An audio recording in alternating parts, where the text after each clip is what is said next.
দিনে স্বাভাবিক তাপমাত্রা আর রাতে কনকনে শীত। এমন বৈরী আবহাওয়ায় গাইবান্ধায় শিশুদের মধ্যে দেখা দিয়েছে ডায়রিয়া সহ নানা রোগ। জেলা সদর হাসপাতালে ডায়রিয়া রোগীর জন্য বরাদ্দ বেডে স্থান সংকুলান না হওয়ায় শিশুদের চিকিৎসা নিতে হচ্ছে মেঝে কিংবা সিঁড়িতে।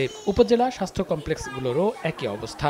শিশুদের পাশাপাশি আক্রান্ত হচ্ছেন বয়স্করাও। দুপুরের পর থেকে একটু পেট ফাঁপা ছিল, দুপুরে সন্ধ্যের আগে আগেই পরিষ্কার পায়খানা করছে।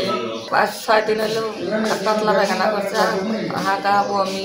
বাড়িতে ডাক্তারের চিকিৎসা করছি 3 দিন, ভালো হয়নি। পরে এখানে এসে একটু সুস্থ। আউটডোরে দেখাইছিলাম, আউটডোরে দেখানোর পর ওষুধপত্র দেওয়ার পর ইমপ্রুভমেন্ট আসে নাই ঠিকঠাক। তারপর দিন সন্ধ্যার দিকে হসপিটালে ভর্তি করানো হয়। হঠাৎ রোগী বেড়ে যাওয়ায় সেবা দিতে হিমশিম খাচ্ছেন চিকিৎসক ও নার্সরা। ডায়রিয়া ওয়ার্ডটা আর কি 20টা বেডের জন্য 50টা 51টা আবার হচ্ছে 62টা, এরকম অনেক বেশি হচ্ছে এবং এখানে ডিউটি করাও আমাদের জন্য জনবলও অনেক সংকটে আছে। শিশুদের বাড়তি যত্ন নেওয়ার পরামর্শ চিকিৎসকদের। অনেক বাচ্চা ডায়রিয়া নিয়ে ভর্তি হচ্ছে, এই জন্য আমরা মায়েদেরকে পরামর্শ দিচ্ছি যে বাচ্চাদের যে প্রাথমিক স্বাস্থ্য পরিচর্যা এটা মেনে চলতে হবে। বাইরে খোলা খাবার খাওয়া যাবে না। আর যে সমস্ত বাচ্চা বুকের দুধ পান করে তাদেরকে ঘন ঘন বুকের দুধ পান করতে হবে। ডায়রিয়া হলে সাথে সাথে বাচ্চারা যেন স্যালাইন খেতে পারে, অর্থাৎ মায়েদেরকে স্যালাইন দেওয়ার পরামর্শ দেওয়া হচ্ছে। আমরা খাবার স্যালাইনের কথা বলছি।